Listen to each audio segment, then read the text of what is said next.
World Financial Group offers entrepreneurs from all backgrounds the opportunity to start their own business on a level playing field.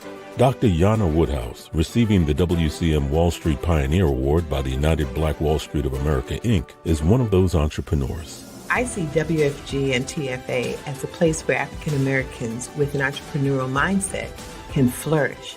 And the bonus, we help families and serve the communities across the country. To learn more about us, go to worldfinancialgroup.com.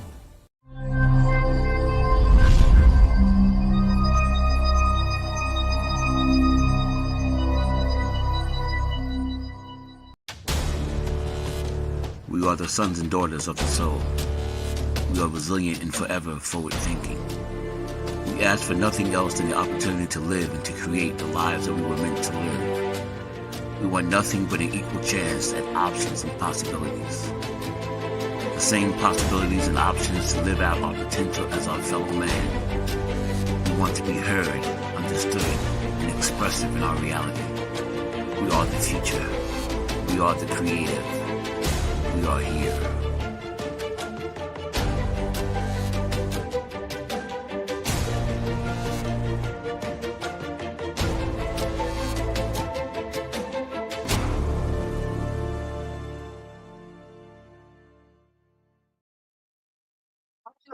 Hello and welcome once again to another fantastic Tuesday where your dressed down CEO, host of Leverage Your Score, Tyrone Glover, is here in Yonkers, New York, my hometown, coming to you live from our new location here at 86 Main Street. I want to thank you and welcome you to the program today. And again, we are talking about things that we hope are resonating. We are talking about things that we hope are adding up, that you can look at now and you can address and you can say, wow, this is very vital. This is very crucial. This is information that is going to hopefully get you to that next level. We want to welcome everybody to the program. This is Financial Literacy Month, ladies and gentlemen. It is Financial Literacy Month. We had Black History Month, we had Women's Month, and now we are now compounding those 2 months with now the Financial Literacy Month, and we're asking that vital question. What are you doing? What are you doing to move the needle in the area or the direction in which your finances are going to start making sense? If you're not, the man in that White House, the individual administration that's doing what it's doing, it's already telling us. The states have already told us. Your employer has already told us. The government has already told us. The governance of the individuals that we have elected have already told us that they're cutting. They're cutting back. They're making sure that it's going to be harder and harder and harder and harder in the richest nation on the face of the planet during our most prosperous time frame in our history. They keep telling us something that just doesn't add up. Here at Soul City, here at Leverage Your Score, here at Leverage Credit Recovery, we are busting down those myths. We are kicking in those doors. It is overdue time for the people, we the people, to finally start holding individuals accountable. And the only way to do that is to find out where, how. How did we get here, number one? So you got to know your history. And these last few episodes have been about introducing the history. We know we're going to get back to the singular issues like credit. We're going to get back to the singular issues of credit reporting and things of that nature. But you got to know how you got here. And these last episodes have been all about introducing the history. Today, we're going to be doing the exact same thing. Today's show, I'm telling you, as I said before, they're scary. They're upsetting. They are questioning what we have not done. But now, again, now that you have the information, there cannot be any more I didn't know. You got Soul City. You have Access Wealth Nation. You have Leverage Your Score. You have a variety of different programming that are helping and assisting and giving you the tools. Ladies and gentlemen, you're going to have to start using them. So I'm asking everybody, if you're online right now, chime in. If you are sitting in front of your computer or you are doing whatever that is and you're coming in at a later time frame, again, send this out to your friends, neighbors, loved ones. It's got to be had. The conversation has to be had. All right, so let's dive into the program. We're going to start off as usual. We do our Substack article. Fantastic. I got to say, these articles are getting better and better and better. And then we're going to dive into the PowerPoint because the PowerPoint really hones in on all of the vitals. All right, we got to get the understanding first, and then we jump right into those vitals. So let's go ahead and get this party started. And with that Soul City article, and what it's going to do first, we're going to play it out. And there'll be maybe some pause here or there, but we want to make sure that, again, that you get as much information. Then we're going to jump into that PowerPoint presentation. So here we go. The racial wealth gap. Let us be direct. The Wealth Lab, April Fool's Day 2026. The jig is up. We the people have caught on.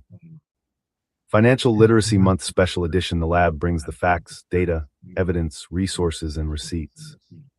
By real ones in the room. The greatest trick the powerful ever pulled was convincing the people that the system was built for them. Let us be clear from the first word. This April Fool's Day, the real fools are not the ones being pranked. The real fools are every one of us who believe the promises, who believe the campaign slogans, who believe that the wealthiest cabinet in American history was assembled to fight for the working poor, the homeless veteran, the single mother choosing between rent and groceries, the child going to school hungry. This is not a feel-good article. This is not a pep talk. This is a reckoning. This is the Wealth Lab doing what we do. Bringing the facts, data, evidence, resources, and receipts. Every number cited, every claim sourced, every lie exposed. Because on April 1st, 2026, we the people have caught on. The jig is up. Welcome to Financial Literacy Month. Class is in session. The history of April Fool's Day, when the powerful mocked the people. Before we dissect the present, let us understand the past. And as I said, that's important. Before we dissect the present, let us go back and see how this is all started. So I know it's April 7th, and this was supposed to be released on April 1st, but nevertheless, again, April is still April. We were all played, and we have all been played as suckers and fools. But as I said, you have to know where this comes from. So this is going to be a little bit of a lengthier piece here, but again, indulge me, give me a little bit of your time, understand where it all came from. And then as it gets into that meat and potatoes, when you get that full feeling in your stomach, then you'll understand why we have to go back to the history. We have to know how we got here. Because the playbook of the powerful has not changed in 500 years. Only the tools have. The calendar that changed everything.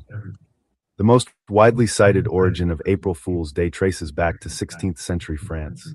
In 1564, King Charles IX issued the Edict of Roussillon, which officially moved the start of the new year from the end of March/beginning of April to January 1st, standardizing the French calendar.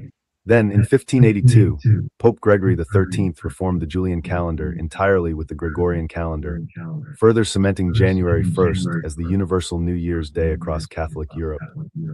Those who did not get the news, or who refused to accept the change and continued celebrating the new year around April 1st, were ridiculed. They were mocked. They were called April Fools and became the targets of pranks, jokes, and public humiliation. In France, these holdouts were tagged with paper fish stuck to their backs and called Poisson d'Avril, April fish, a symbol of gullibility that endures to this day. The first known reference to this April fish tradition appears in a 1508 poem by French choirmaster Eloy de Merville. The earliest known reference.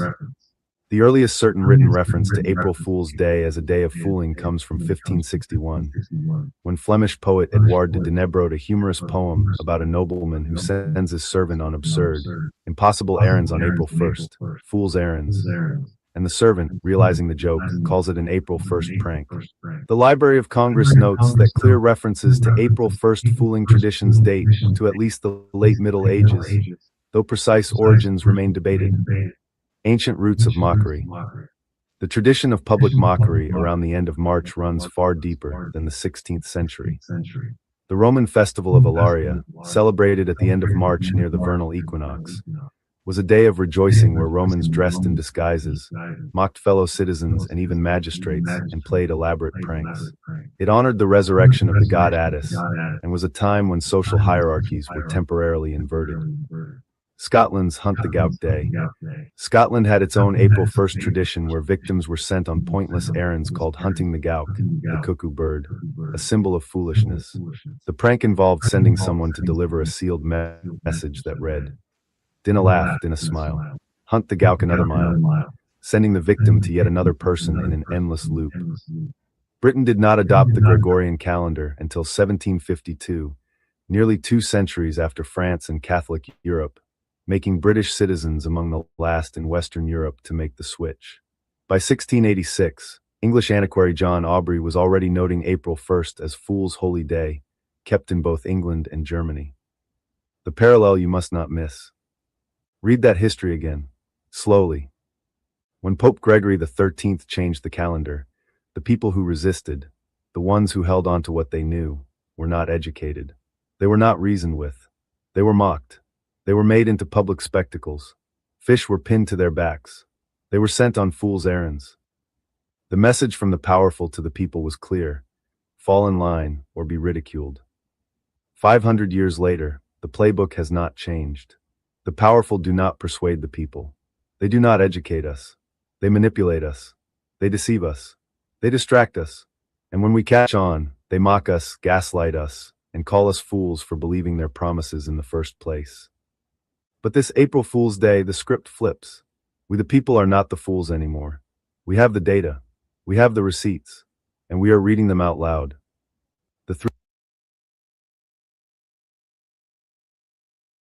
We have the data. We have the receipts.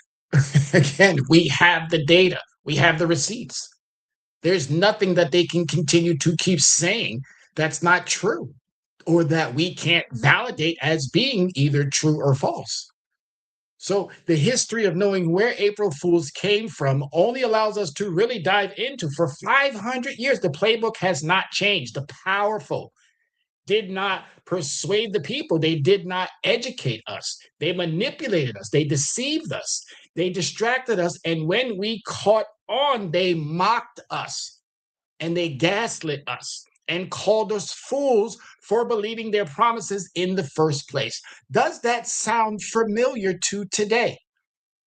Sounds very much familiar to today. So, as I said, not making this up, not pulling it out of the air, not pulling it out of those orifices. I'm literally going back in time and pulling the information that's verifiable to every single person who has a smartphone. Everything that I'm telling you, 96% of the information that I'm giving you, spot on. And as I say all the time, anybody, those misinformation peddling stations, those so-called naysayers, all of those individuals who believe that they're putting out valid information, calling people fake or whatever, join the program. You have an open invitation, and I have yet to receive anyone to challenge that. So again, not made up, not fictitious, all valid. Now wait till this next part, because this is really going to start startling people again. The 3 classes, the classes that they don't think we know, but the classes that they keep obviously throwing in our faces, but we still keep having the same argument about the blacks against the browns against the whites against the blacks against the Asians against the Middle Eastern against the whites, and all these misunderstandings. Oh, we're about to debunk them. There are 3 classes: haves, have-nots, have-lots. Here we go, diving into it. 3 classes: the haves, the have-nots, and the have-lots. Let us talk about America as it actually is. Not the America of campaign speeches and Super Bowl commercials. The real America. The America of 3 classes: the have-nots, the haves, and the have-lots. The have-nots, the bottom 50%. The bottom 50% of Americans hold just 2.5% of all wealth in this country. Half the population, 2.5 pennies on every dollar. That is not an economy. That is an extraction operation. 43.7 million people in the United States lived in poverty in 2024, a poverty rate of 12.9% according to the U.S. Census Bureau's supplemental poverty measure. Among them, 10.4 million children under the age of 18 living below the poverty line, a child poverty rate of 14.3%. The United States consistently ranks among the highest child poverty rates of any OECD nation. The federal minimum wage has been frozen at $7.25 per hour since July 2009, over 16 years without a single increase, while I'm going to pause it there for just a second. I hope you are alarmed. I hope those of you who are sitting and listening to this, I hope those of you who will be listening to this at a later time frame, I hope this scares you. I hope this terrifies you. I hope it wakes you up in the middle of the night in a dead cold sweat, because what you're witnessing, what you're seeing, what you're experiencing now is fact. Again, 17 years minimum wage, 725. The bottom 50% of Americans hold just 2.5 of all wealth in this country. The bottom 50%, half the population, 2.5 pennies on every dollar. Okay, 43.7% of people in America live in poverty in 2024. It's 2026. You think that number went down or it went up? Okay, the poverty rate is 12.9% according to the U.S. Census. This is not just Mr. Glover making this up. This is not just Soul City grabbing stuff out the air. This is not just somebody giving us information and saying, oh, just throw that out there and see what happens. No, we're doing our research. We're doing our history. We're making sure that we're providing information. I might not get to the PowerPoint because I got to stop, but I want to get to that PowerPoint because that PowerPoint shows it even more graphically. All right. So again, what you are getting here, again, 2024, 12.9, according to the U.S. Census Bureau, supplemental poverty measure. Among them, 10.4 million children under the age of 18 live below the poverty line. How is that possible? How? When the individual occupying the White House right now is asking for $1.5 trillion, when the defense budget is astronomical. When you take the 15 departments and you look at how much money goes into a couple of these departments, it's mind-blowing. And as I said, in about 2 weeks, you're going to get that visual. So every politician, every elected official, every person looking for the midterms in November here, in 2028, you can trust I'm educating people. You can trust I will be there asking those questions equally. Of no more. The jig is up. We, the people, the poor, the working homeless, the ever-eroding middle class, youth of color, our most valuable and vulnerable asset and resource, students of all ages are now saying the jig is up. You are now on notice. An accountability season started in January 2026. Accountability season. And now we're just reinforcing that accountability. You think you're going to have an easy ride? You think you're going to have an easy opportunity to get elected and then not do the job? Well, folks, I'm here to tell you this is where the buck stops. Let's dive on into it. Let's get some more. individual states scramble to catch up with living costs. Meanwhile, MIT's living wage calculator calculates that a single person in the United States needs approximately $45,000 per year, $21.63 per hour, just to cover basic living expenses, food, housing, transportation, healthcare. That means the federal minimum wage covers barely 1/3 of what it costs to simply survive. 771,480 people were recorded as experiencing homelessness in a single night in January 2024. The highest. Let's stop that again for a second, but think about that number, 771,480 people in 2024 were experiencing homelessness for one night. So think about that for 365. That number gets bigger and bigger and bigger. How? Please tell me how. And I need everybody to go to, there's something called Subsidy Tracker. Go to Subsidy Tracker and take a look at that. Look how many billion-dollar billion-dollar companies, trillion-dollar companies still get taxpayer money. Wouldn't you think they should have to use their own money? Because I tell you right now, if I went to DSS or any type of service and asked for, hey, you know what, this month I might not be able to hit that rent. Can you help a brother out? You know what, this month I might not be able to put that food on that table. Can you help a sister out? What do you think they would say to us? Oh, sorry. Oh, well, you're too rich. You make too much. But yet our taxpayer dollar goes to millionaires, billionaires. And get this, folks, by the end of this year, we will, in this country, have one person where they will have a $1 trillion net worth. But yet we can't make sure that we have enough food assistance for schools. We can't make sure that we have health care. We can't do the things that this nation promised us: life, liberty, and the pursuit of happiness. But yet we can do all of the other things and keep giving our taxpayer dollars to companies that don't need them. Spend your own money. All right. So, yeah, as I told you, it's going to be hard. It's going to be hard to swallow. It's going to be a lot of information that's going to be coming down the pipeline. It's going to scare a lot of people. It's going to anger a lot of people. It's going to make you righteously upset. But remember something: don't fall for the gimmicks. Don't be mad. Don't be upset. Don't be angry. Be informed. So when you go to these town halls, when you go to these situations where they're asking us to show up, that we're going in there with information, not feelings, but information to hold them down. What are they going to say to the truth? All right, let's keep this rolling. I told you, this is going to be real good, and it's going to be getting better and better and better.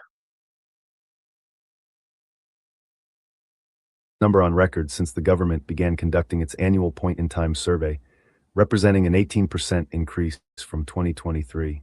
And this is the number from one night. The true scope of homelessness across the full year is far greater. The working homeless crisis is one of America's cruelest contradictions. Nearly half of all unhoused adults were employed either full-time or part-time in the year they were surveyed. Read that again. People working jobs, showing up, clocking in, doing the labor this economy depends on, and still sleeping in shelters, in cars, on the street. Over 35% of Americans making $50,000 or less say their income is not enough to cover expenses, even with careful budgeting, compared to just 11% of those earning $100,000 or more. Since 2015, rents have increased roughly 95 to 110% in many markets, while wages rose only 35 to 40%. There is a shortage of over 7 million affordable rental homes for extremely low-income households in the United States. We're going to pause that again and take another look at that again. Over 35% of Americans making $50,000 or less say the income is not enough. All right, just 11% of those earning $100,000 or more. This is not living beyond your means. This means your means have ballooned out of your reach. Look at what they said here about since 2015, rent has increased roughly 95 to 100%. Has your income gone up that much? Your bosses, as I said, have already told you this is it. Don't ask for no more, because if you do, you got to remember something. You live in an at-will state. There are 49 at-will states. What? Montana's the only one where you can be fired for reasons. They have to give you a reason. But there are 49 of them where they can say, oh, you what? You want to have a baby? Oh, you what? You want to move to a 2-bedroom? Oh, you what? You think you deserve more? Well, at will has cut that very short. That means they can say, oh, well, you know what? This month is not in the cards. So guess what? Bye-bye. See ya. That's what at will means. How do we get into a position where we let our elected officials create something called an at will employment? At least with your kids, you got to at least expect them to tell you something before you give them a whooping. Or before you get on them about something, at least give me some reason. This is where it drives me a bit bonkers. But guess what? Don't let this passion be misconstrued. Oh, the angry black man. No, no, no, no. The informed citizen, the informed veteran, the highly educated educator, the person already in them schools educating your children, right here in Yonkers, the 30-year corporate executive, doing the things that I've always wanted to do, thinking that was going to get me to where I wanted to be, to find out that I had to start my own. So I brought my own table. I brought my own chairs. And all I'm asking is pull up, people, pull up, get this information, pull up.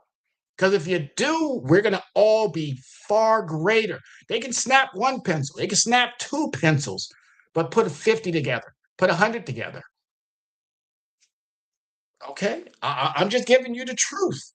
The truth hurts. It hurts so bad. All right, let's keep this ball rolling.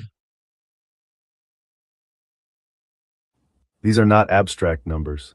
These are your neighbors, your coworkers, your students, your parents. These are the have-nots. The haves, the middle class shrinking. The American middle class, once the backbone of this nation's identity, is disappearing. And the data does not lie. The share of American adults living in middle-income households dropped from 61% in 1971 to just 51% in 2019, with each decade since 1971 concluding with fewer people in the middle class than at its start. Middle-income families, who used to hold roughly 32% of aggregate wealth, have watched that share steadily erode as upper-income families pulled away. The gap is accelerating. Upper-income families now hold 7.4 times as much wealth as middle-income families, up from 3.4 times in 1983. Bank of America's own data reveals the widening chasm in real time. Lower-income household wage growth was just 1.3% year-over-year in July 2025, while higher-income household wage growth was 3.2%, the widest gap since February 2021. Lower-income household spending growth was flat at 0%, while higher-income spending grew at 1.8%. Education, which was supposed to be the great equalizer, has become another dividing line. 46% of those with college degrees describe themselves as financially stable, compared to only 23% with a high school diploma. The middle class is not just shrinking, it is being hollowed out from below, pushed downward into the have-nots while the have-lots accelerate into the stratosphere. Let's take a quick look at that again. Again, just that bottom part. The middle class is not just shrinking, it is being hollowed out from the bottom, pushed downwards into the have-nots, while the have-lots accelerate into the stratosphere, folks. Okay? That's a couple of layers. You got the atmosphere, then you have that one just above it, but there's another one. Okay? Outside orbit. All right? What are we talking about here? Really? But yet we have people who sit in these elected offices and try to, justify what? Justify what? TSA was out of work 2 months. What I've heard in the last couple of days about how our military is being screwed equally by this administration. Our service members. I was one of those service members, proud to be one. How they're being now put in situations where their financial situations are being again obliterated, according to the words that somebody in the White House always uses. But here it's true. This has to stop. And the only way for it to stop is for you to get this information and not be mad about it, not be upset about it, but think about what you can do. Let's join together. Indivisible is doing something which I think is amazing. I said it last week on the show. Indivisible, if you guys can hear me, indefensible, indivisible, I think it's indivisible. But nevertheless, if you can hear me, if you know how to, I'm going to keep sending you all of the information that I have. But we come together, because this can't continue. Now wait till you hear what the have-lots have. Oh, you think the have-nots was or the have-nots and the haves and have-nots, you think they had it bad. Look at what's getting ready to happen here when you hear about the have-lots.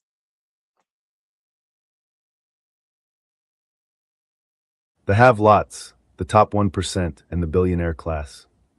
Now let us talk about the people at the very top, because the numbers are not just staggering, they are obscene.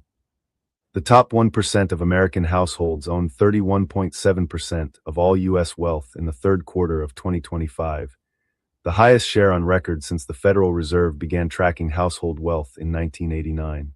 Collectively, the wealthiest 1% held approximately $55 trillion, roughly equal to the wealth held by the entire bottom 90% of Americans combined. The billionaire class is not just thriving, it is gorging. The combined wealth of all U.S. billionaires reached $8.1 trillion at the end of 2025, a 21% increase from $6.7 trillion just 12 months earlier. The number of American billionaires grew from 813 to 935 in a single year.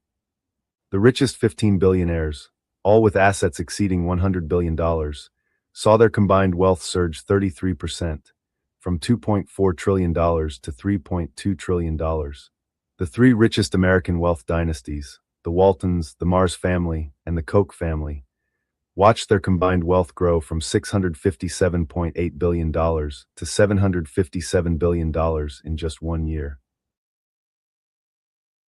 In just 1 year. Okay, they went up $100 billion in 1 year. How? What do you think they're really doing? Clearly, they're getting subsidies. Clearly, they're getting all of the breaks in the whole wide world because, as I said before, the tax code used to be 400 pages. 400 pages. The tax code today is over 75,000 pages, primarily with interpretations to help who? Who do you think they're helping? You think they're helping the bottom? The have-nots?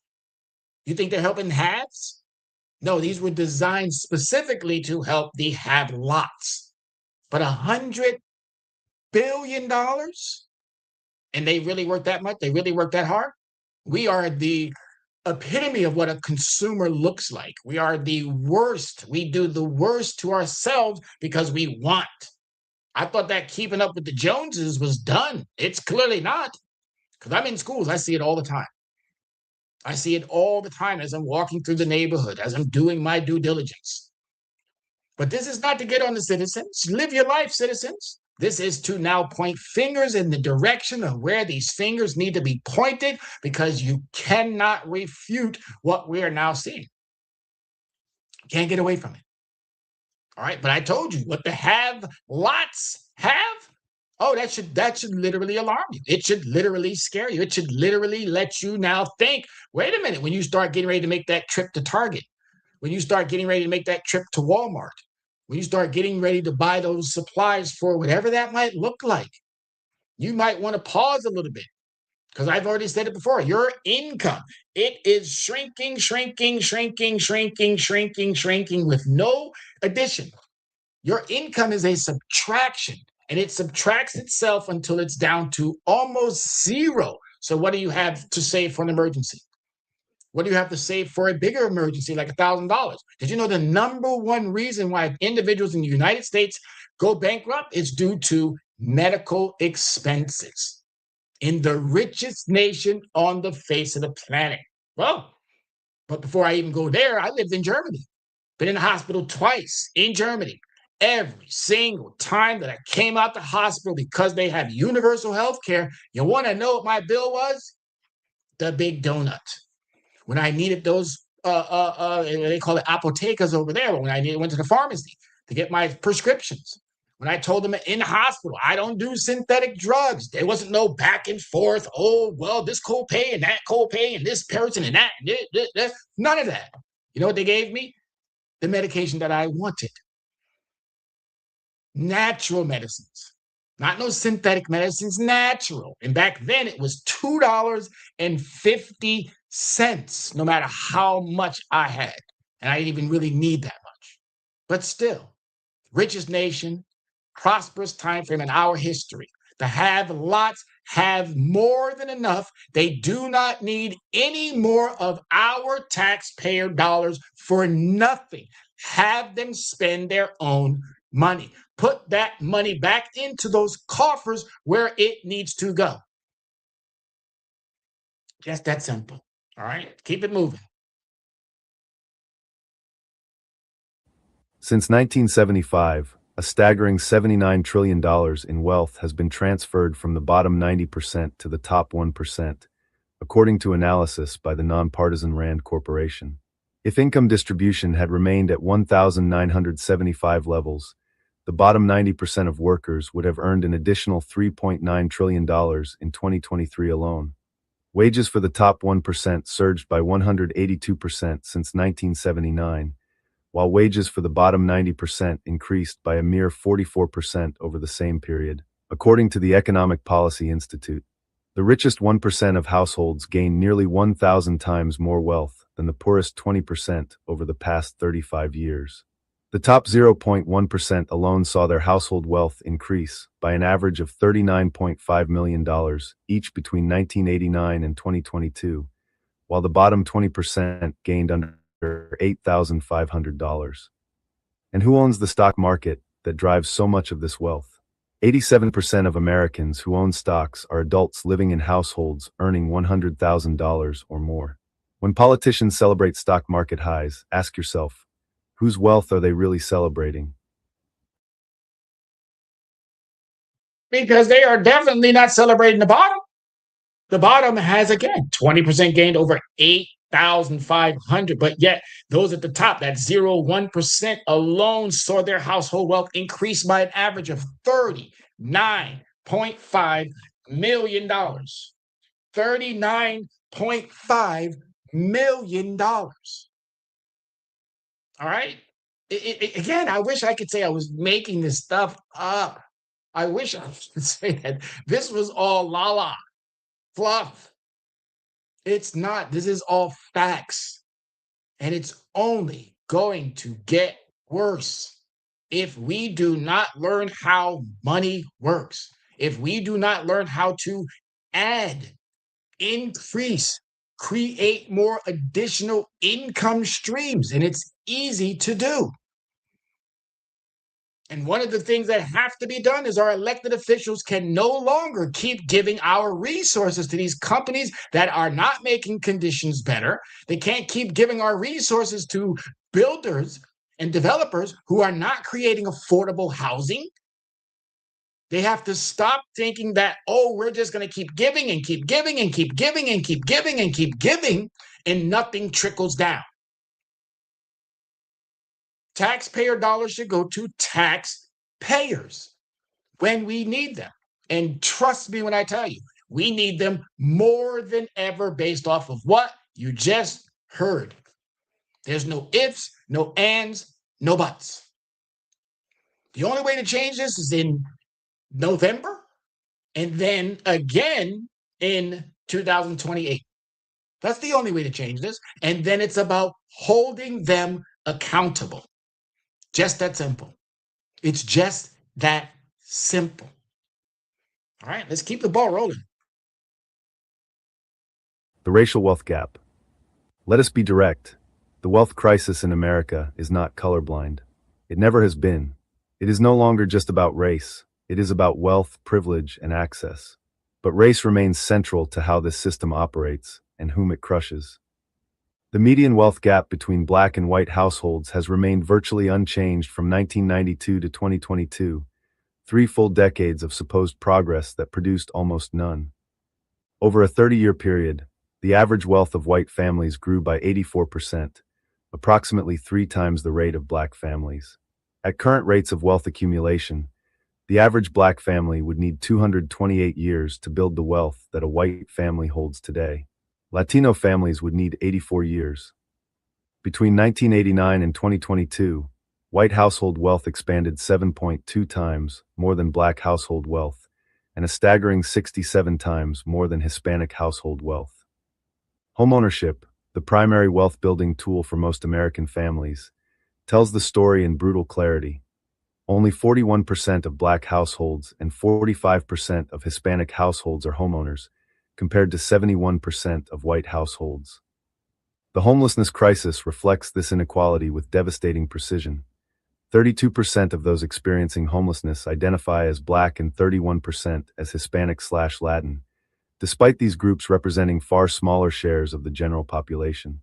American Indian, Alaska Native, and indigenous populations, suffer the highest homelessness rate of any group, 83 per 10,000 people. 228 years. That is not a wealth gap. That is a wealth canyon carved by centuries of policy, maintained by design, and protected by the very people who claim to serve all Americans equally. 228 years. I gotta laugh because I'm not dropping another tear. But 228 years that blacks would need to just catch up to where Caucasians, whites are at today. 228 years. We're getting ready to celebrate 250 years. And that 250 years of freedom also came with 250 years of theft. You don't have to believe me. You don't have to believe me. Google it. Whatever you get your information from, whether it's AI now or whatever you're using, put it in there. See if I'm true. See if it's true. Guarantee you'll come up with the same information that I came up with. All right, but unless we change something, you think that's going to get smaller? Do you think that those at the top are going to find Jesus and have hallelujah moments and say, wow, it's now finally time for us too? No. They're going to continue to keep creating a larger chasm. They're going to continue to keep making sure that this gaping hole gets bigger and bigger and bigger. And we can keep contributing to it by, again, as I said, nothing wrong with these stores. So I don't want Walmart, Target, Macy's, Old Navy. I don't want none of them people coming after me talking about, oh, I can't believe you don't like. I like your stores. I like your stores. But your wages are definitely not allowing people to actually live beyond them. So you're going to have to decide McDonald's, Burger King, Wendy's, Taco Bell, whatever it is. Don't care. I'm not trying to be in your pocket, but I am trying to make sure that those who are working for you understand that they got pockets too. It's not that hard. Sharing is not that hard. It's the caring part that seems to be so difficult. But here we go. Let's keep it moving. The occupant of the people's house, an administration of exploiters, manipulators, deceivers, and betrayers. The richest administration in American history. Let us call this what it is. This is not a presidency. This is an occupation. The current occupant of the people's house has assembled the wealthiest cabinet and administration in United States history, a government of, by, and for the billionaire class. According to Forbes, the cabinet alone, excluding the current occupant of the people's house, possesses a combined wealth of $7.5 billion, more than double the $3.2 billion of Trump's 2019 first-term cabinet. For comparison, Biden's entire cabinet was valued at approximately $110 million. The Washington... Let's stop that there for a second. Again, everybody was talking about the Biden crime family and the this and the that and all of these other, his whole cabinet. Good. Millionaires too. Again, I still don't understand how millionaires can help the poor, but you got to do a better job, millionaires. We don't mind. We want to give you that space. But when you now look at the current administration, what was that, 7.5 billion? That's the second administration. The first one was 3.2 billion. Billionaires don't help poor people. Come on now. Come on now. They need us to, and all we have to do is just stop partaking, stop contributing. You know how you send a clear message? They did it in 64, the bus boycott. They did it.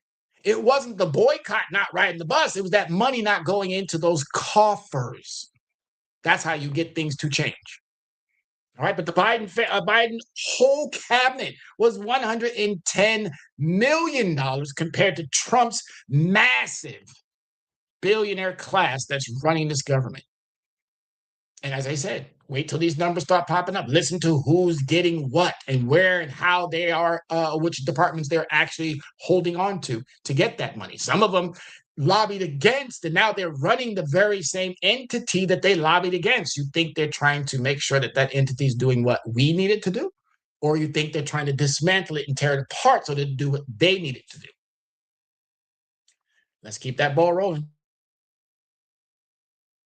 Post documented at least 12 billionaires in the broader administration with a combined wealth of $390 billion. Reported that the collective net worth of Trump's staff exceeds the GDP of 169 countries, calculated a minimum combined net worth of $450 billion, surpassing the GDP of 175 nations. Here is who is running your government. Name, position, estimated net worth. Donald Trump, the current occupant of the People's House, $5.5 billion, August 2025. Elon Musk, former head, Doge, resigned late May 2025, $844 billion, February 2026. Tillman Fertitta, ambassador to Italy, $11.3 billion. Joe Gebbia, chief design officer, $8.3 billion. Melinda Hildebrand, ambassador to Costa Rica, $7.7 billion. Stephen Feinberg, deputy secretary of defense, $5 billion.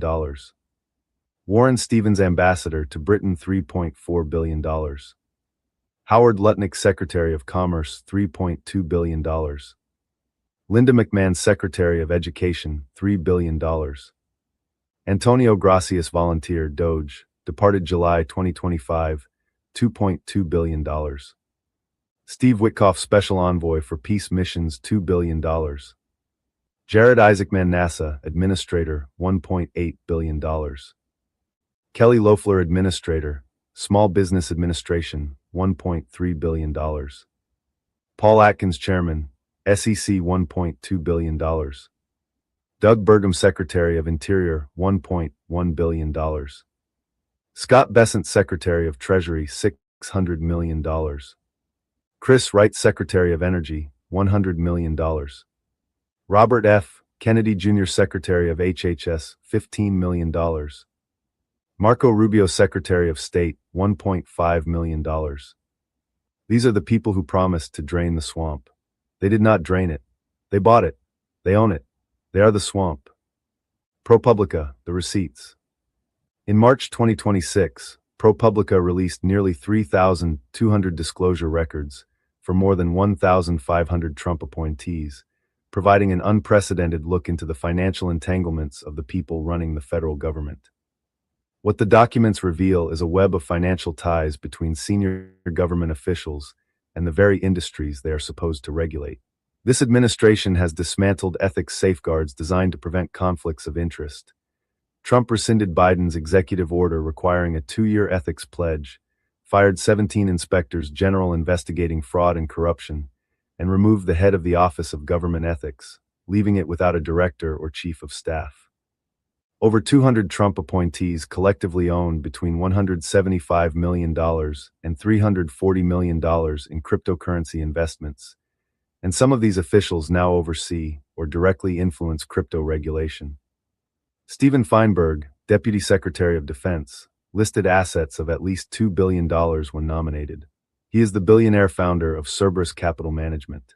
Cerberus-linked companies have been awarded contracts under the Golden Dome for America project, with up to $151 billion allocated and over 2,000 firms receiving contracts. Feinberg oversees the office running this program. Attorney General Pam Bondi made well-timed securities trades, selling stocks just before markets plunged from tariff announcements. Todd Blanche, the second highest-ranking official at the Department of Justice, owned at least $159,000 in crypto-related assets and shut down investigations into crypto companies and exchanges. 6 Democratic senators accused him of a glaring conflict of interest. Trump himself accepted a Boeing 747 worth approximately $400 million from Qatar and transferred nearly $1 billion from the nuclear weapons program to retrofit it as his new Air Force One. The White House has failed to disclose financial disclosure or transaction reports as required by law. Senator Adam Schiff demanded answers, noting the administration's refusal to comply with basic transparency requirements. So ask yourself, do you think there are conflicts of interest? Do you think you could have the same type of understanding of where you work?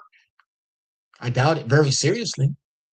I doubt it very seriously, but yet the individuals who are overseeing, running our government, doing the things that they keep saying they're doing it in the name of the people, clearly are not.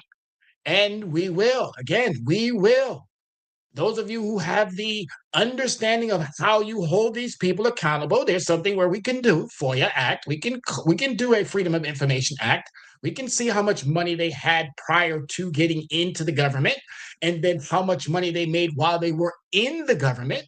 And yes, that is something that needs to be investigated. So Adam Schiff, you need some help? I don't mind. I don't mind. I got time. There's that song out there. I got time today. And I got plenty of time to make sure that we, the people, do not continue to become sacrificial lambs to those who think that they are more powerful because they have this access. Well, you will be held accountable. And again, this is not for you to be all afraid and terrorized and thinking, oh my God, these people are going to come after me. Nobody's coming after you. If you did the right thing and you earned it properly, it's yours to keep. But if you didn't, and you did it in the name of the people, well, the people want it back. It's just that simple. We need to improve our schools. We need to improve our roads. We need to improve our cities. We need to make sure that we have the means to be able to afford or to make sure our kids have good lunches. Make sure that we can afford Medicaid and Medicare, Medicaid and Medi-Cal. Making sure our seniors don't have to, when they get into that senior stage of life, have to go back to work. Now, really? But you see it, you see it, you hear it, and it only is going to get worse. Think I'm kidding. Let's keep it rolling. Insider trading allegations. Let us talk about what happened around Liberation Day, the tariff announcement of April 2nd, 2025. Attorney General Pam Bondi sold between $1 million and $5 million worth of Trump media shares on April 2nd, 2025, the very same day as the Liberation Day tariff announcement. The stock fell 13% afterward. Between January 20th and April 30th, 2025, of all trades disclosed by the top 20 Trump officials, 90% occurred within 10 days of major tariff announcements. When asked directly whether members of his administration may have shared insider information, Trump himself said he could not rule out that possibility. The S&P 500 dropped over 10% after the tariff announcements, then rebounded 9.5% after the 90-day pause on April 9th. Anyone with advanced knowledge of these moves stood to make or save millions. Constitutional violations.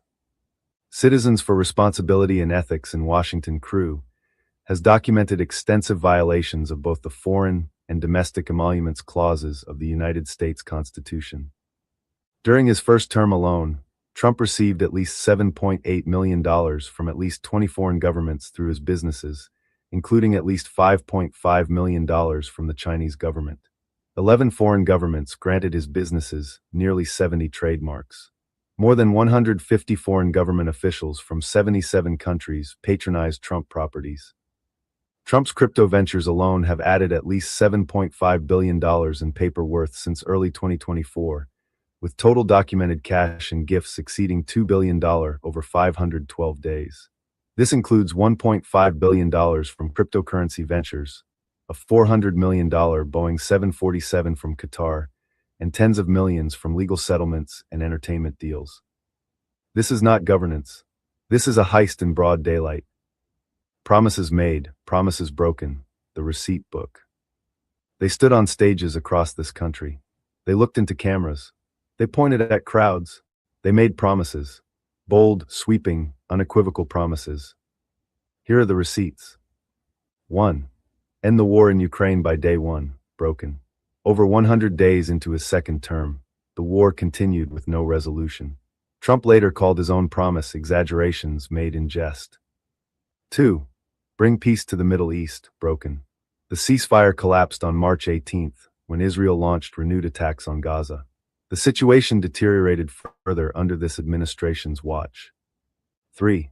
Combat inflation and reduce prices, broken. Consumer confidence dropped to a 12-year low. Grocery prices surged, beef up 16.4%, coffee up 19.8%, lettuce up 7.3%. Food prices overall rose 19% since 2022. Tariffs cost the average American household an additional $1,000 in 2025, projected to rise to $1,300 per household in 2026. 4. Cut energy prices by 50%, broken.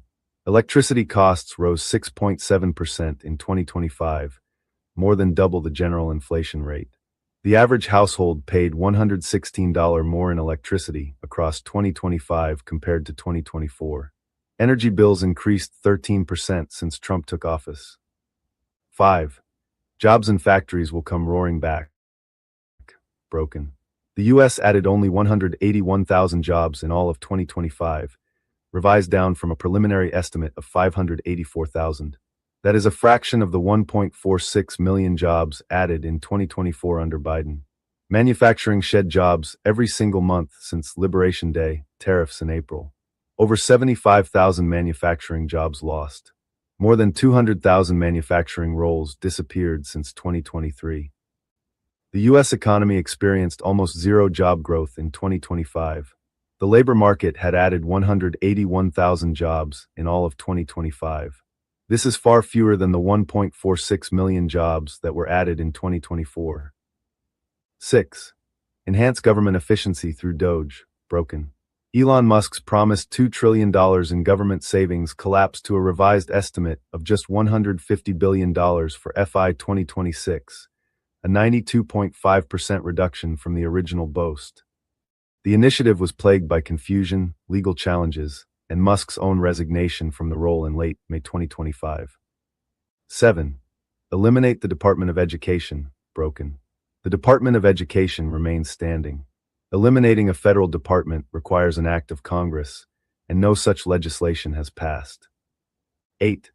Provide government coverage for IVF, broken. No legislation has been introduced, let alone passed. The promise remains empty words. 9. Make housing affordable, broken. At a cabinet meeting, Trump said the quiet part out loud. I don't want to drive housing prices down. I want to drive housing prices up for people that own their homes. That is not a broken promise. That is a confession. 10. Help American farmers, broken. The tariff trade war devastated American agriculture. China stopped buying U.S. soybeans. Crop prices plummeted. Production costs rose. Ohio farmer Chris Gibbs described a severe cash flow mess. Farmers lost their biggest export markets while costs of production soared. 11. Drain the swamp, broken. He installed the wealthiest cabinet in American history. More billionaires in government than any administration ever. A combined net worth exceeding the GDP of 175 nations. The swamp was not drained.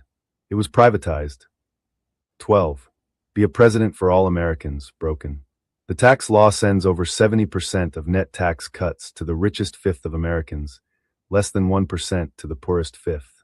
It cuts $930 billion from Medicaid over a decade, while delivering approximately $1 trillion in tax cuts to the top 1%. 13. Stand with working people, broken. Job creation pace fell more than 2/3 from Biden's final year. The cost of living rose across the board. Health insurance premiums doubled and tripled for millions.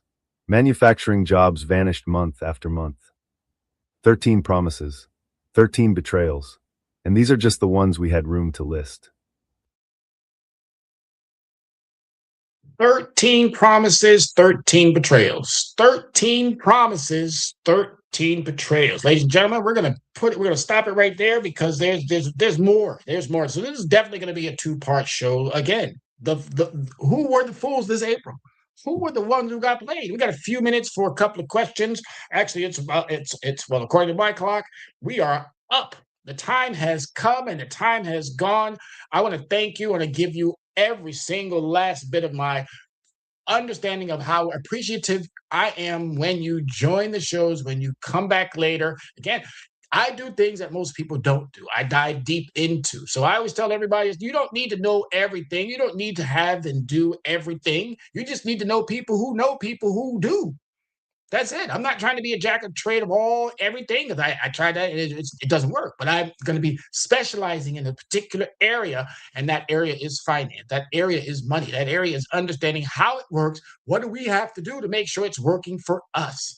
And once we do, again, the information is already out there, but once we know how money truly works, the impact, the importance of what it's going to do for our society and for that next generation, that's where it all is going to pay off. So as always, I want to thank you for making time. I want to thank you for giving me part of your afternoon and allowing me to share with you some of this fantastic information that I hope that you now start using. Execution. When you do, it's going to change what you may or may not have thought what the government would be doing for you. And again, not government. Government is an entity. Governance. We have to hold the people accountable, not the entity. So as always, ladies and gentlemen, thank you very much. Appreciate you all. And as always, be safe, America. We are the sons and daughters of the soul. We are resilient and forever forward-thinking. We ask for nothing else than the opportunity to live and to create the lives that we were meant to live. We want nothing but an equal chance at options and possibilities. The same possibilities and options to live out our potential as our fellow man. We want to be heard, understood, and expressive in our reality. We are the future. We are the creative. We are here.